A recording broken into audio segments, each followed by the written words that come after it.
ஊடக நண்பர்கள் அனைவருக்கும் வணக்கம். எனக்கு என்ன பேசுறதுன்னே தெரியல.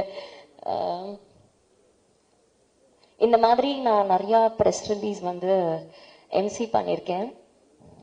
ஸோ இந்த தருணத்துக்கு தான் நம்ம வாழ்க்கையில வெயிட் பண்ணிட்டு இருப்போம் அப்படின்னு ஒரு தருணம் இருக்கும். Exactly this is the moment I was waiting for. ஏன்னா நான் சொன்ன மாதிரி நிறைய இந்த படம் பண்ணதுக்கு அப்புறமா நான் வந்து நிறைய எம்சி பண்ணியிருக்கேன், நிறைய ஒர்க் பண்ணியிருக்கேன், நிறைய சீரியல்ஸ் பண்ணிட்டேன். பட் ஒரு தடவை ப்ரெஸ் ரிலீஸ் எம்சி பண்ணும் போதும் என்னைக்கு என் படம் வரும், என்னைக்கு என் படம் வரும், என்னைக்கு என்னோட படத்தோட ப்ரெஸ் ரிலீஸ் வரும், இந்த மாதிரி நான் பல ஆண்டுகளாக கனவு கண்டதுல தவம் பண்ணியிருக்கேன். எங்க கோயில் போனாலும் எங்க போனாலும் அந்த பிரேயர்ஸ் அதுல வந்து இந்த படம் இருந்துட்டே இருந்திருக்கு. It's not just it's a magic. நிஜமா this movie is a magic. எனக்கு எல்லாரும் சொன்னாங்க நீங்க இதை நல்லா நடிக்கிறீங்க, நீங்க இதை நல்லா பண்ணிருக்கீங்க. பட் என்னை பொறுத்த வரைக்கும் என்னோட ஸ்டார்டிங் பாயிண்ட் இந்த படம் தான். எனக்கு தெரிஞ்சு என்னோட பயணம் இதுக்கப்புறம் தான் தொடர போகுதுன்னு நான் நினைக்கிறேன். Because I was really waiting for this movie for years together. And I have to thank Jaivel sir. Because எனக்கு வந்து நிறைய மேனிஃபெஸ்டேஷன்ஸ் லைஃப்ல இருந்திருக்கு.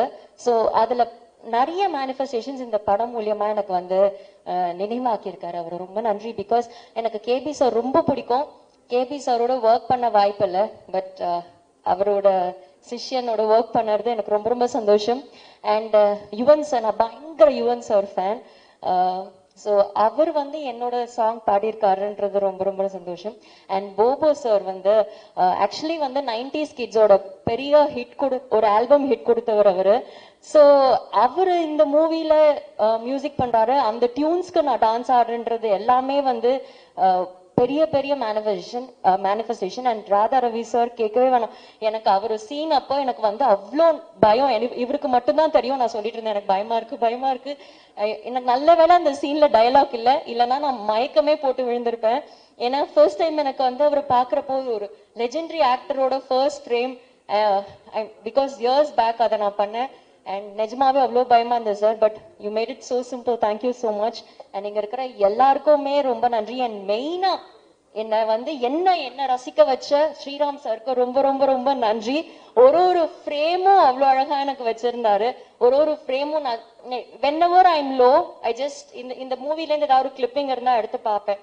See how beautiful I am. I have more things to do in life அப்படின்னு அந்த frames வந்து என்ன நிறைய தடவை வந்து ஊக்குவிச்சிருக்கு அப்படின்னு தான் சொல்லணும். அண்ட் ரவி அங்கிள் அப்படிதான் நான் சொல்றேன். ஸோ அவரோட நான் நிறைய ஒர்க் பண்ணியிருக்கேன். இந்த படத்துலையும் ஒர்க் பண்ணும் போது it was so good. And இதெல்லாம் தாண்டி அண்ட் சார் சொன்ன மாதிரி ஒரு பக்கம் ஷூட் போயிட்டே இருக்கிறப்போ ஒரு பக்கம் வந்து கலவரம் நடந்துட்டே இருக்கும் அப்படின்னாரு. பட் அதை தாண்டி அந்த மக்கள் இப்போ ஏதாவது ஷூட்டிங் போனா அவங்க வந்து அவங்க வீட்டு பொண்ணு மாதிரி பார்த்துப்பாங்க. அப்போ பெருசா எனக்கு ஃபேம் கிடையாது, நான் பெரிய ஆர்டிஸ்ட் எல்லாம் கிடையாது. பட் அவங்க வீட்டுல கூப்பிட்டு தோசை சாப்பிட்றியாமா, அது ஏதோ ஒரு சீன் வந்து ஸ்ரீராம் சார் வந்து திடீர்னு இதுக்கு ஒரு ரெட் கலர் சாரி கிடைச்சா நல்லா இருக்கும். ஏன்னா அப்போ என்ன பண்றது அப்படி யோசிக்கும் போது ஒரு அம்மா இந்தாங்க நான் தரேன் அப்படின்ட்டு எடுத்து சாரி கொடுத்தாங்க. ஸோ அந்த மக்கள் அனைவருக்கும் ரொம்ப நன்றி. நான் மறக்கவே மாட்டேன் அந்த ஷூட்டிங் ஸ்பாட், அந்த ஏரியா மக்கள் அனைவருக்கும் ரொம்ப ரொம்ப நன்றி. And once again thank you so much Jaivel sir for this. And thank you Anbu sir for making this film success. And thank you all. Thank you so much.